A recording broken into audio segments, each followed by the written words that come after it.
Are we the only farmers in the world that are not living at their farm? That might be a little weird, but it's not weird to me.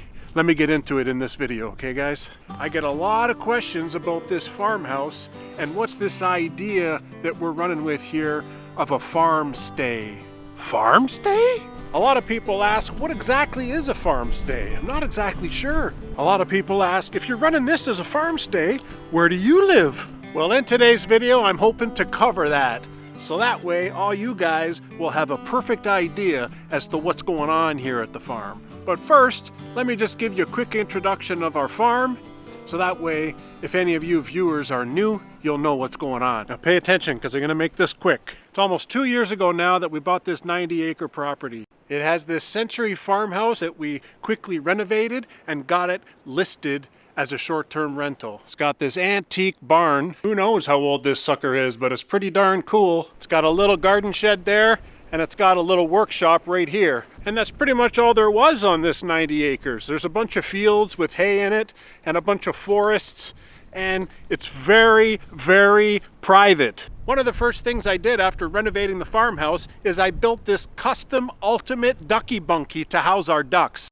We got ducklings, and I said, whoa, where am I going to put these ducklings? Let's build them a custom ultimate duck house. The duck house itself is pretty big, and there's a 30-foot run for them to run around in.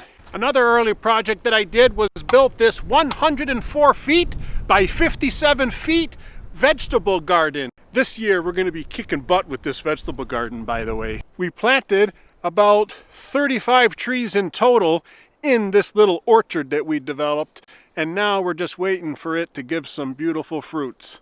We made this orchard as a permaculture, so we have some nitrogen fixtures mixed in. Molly!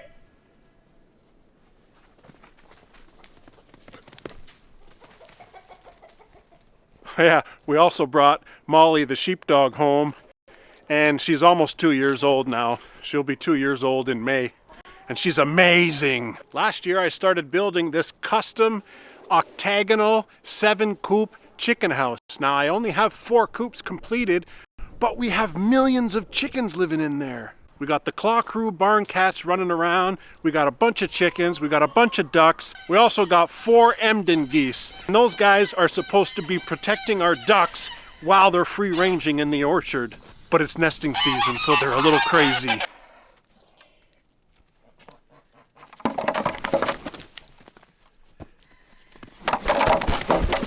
Get out of here!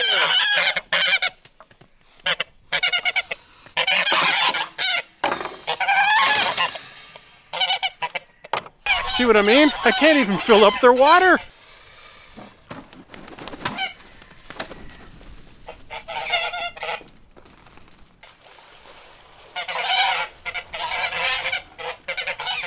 Stay back! Stay back!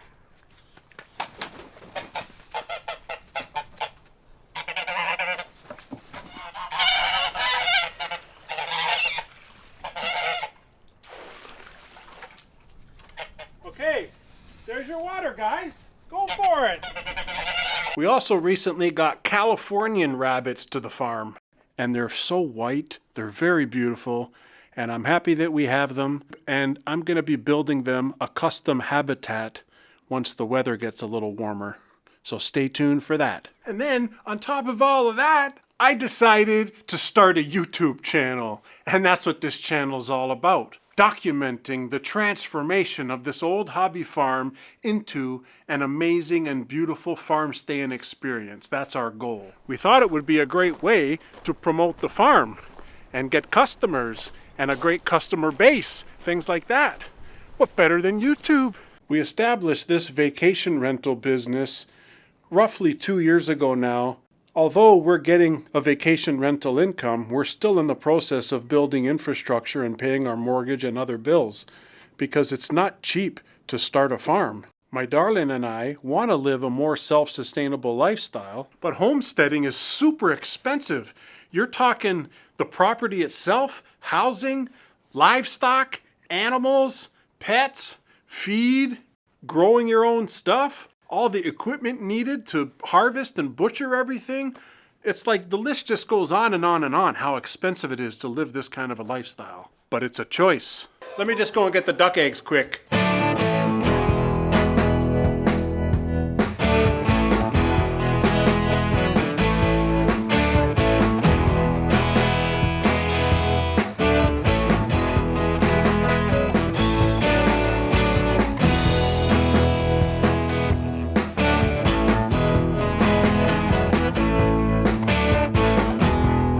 duck eggs today. There's 11 duck eggs today.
We wanted to figure out a way to supplement our income for this kind of a lifestyle change.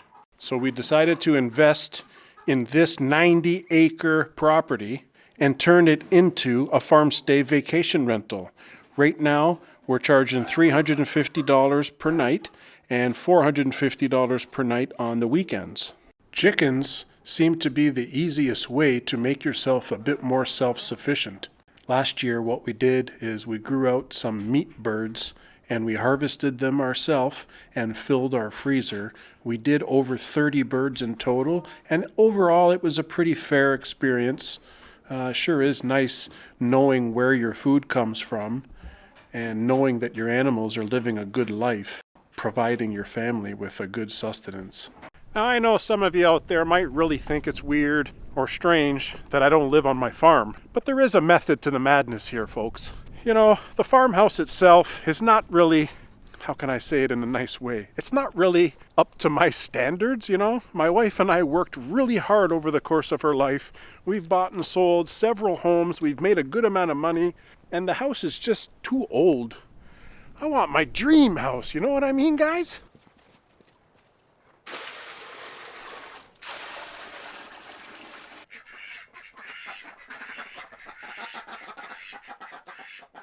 That's what my wife and I ultimately want to do. Somewhere on this 90 acres, we want to build our own dream home. Now that means paying off our existing home, which is 20 minutes away from here, eh guys? We only live 20 minutes away, so it's easy to come back and forth to the farm, sell it for big money, I hope, and use the money to build a house, therefore being mortgage free.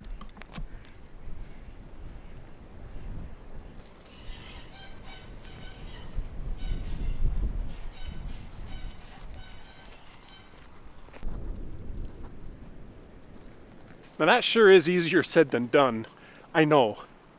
But at least we can earn an income renting out the farmhouse in this farm stay, all the while we're continuing to pay off the bills. Now the farm itself is not earning a profit at all because we're still building a lot of infrastructure and, you know, building coops and chicken houses and duck houses and renovating the farmhouse and planting orchards and buying tractors and equipment and lawnmowers and tools and chainsaws and everything that you need to run a farm. That's very expensive, you know, so it's going to take some time before we're actually turning a profit on this farm stay. Sun's out, guns out. Woohoo! Feels good when the sun's out. Now I thought it would be kind of funny talking about how a farmer, or a wannabe farmer in my case, doesn't live at his farm.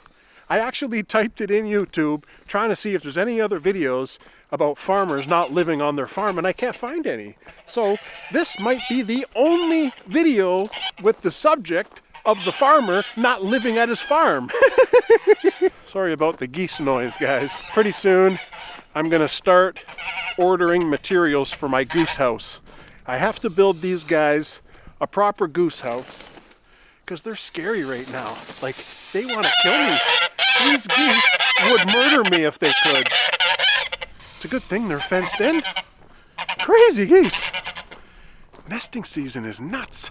Now, it's very difficult to earn a profit on a small farm. We can all agree on that. That's why I feel like you need to diversify your income.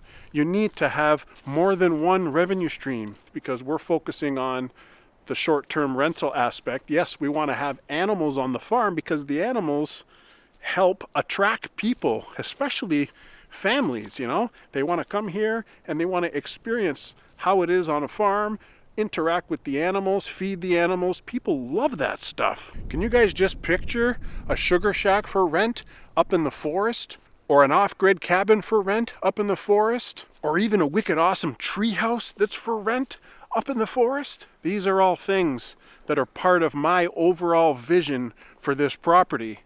And if we can get ourselves there, you can make a lot of money, much more money than you would make operating a small farm, I can tell you that. Each thing for rent, let's say you had a cabin for rent, you could earn like $50,000 or $60,000 a year doing that. People need a rest. People need to get away from the city. And that's what this farm is all about. This farm is to get people recharged. Get people out of the city and get them recharged. But it's going to take a lot of work to get us there. And we're not even in year 2 yet. We have a long, long way to go. That's why it's important to subscribe to the channel. You subscribe to this channel, you're gonna see the complete transformation of this property right before your eyes. So now you guys kind of have an idea as to why I don't live on the farm. It's not really that weird in my opinion, because I have a plan. And the plan is a good plan, and it will allow us to eventually build our dream home on this property and continue to rent out the farmhouse as a farm stay, short-term vacation rental.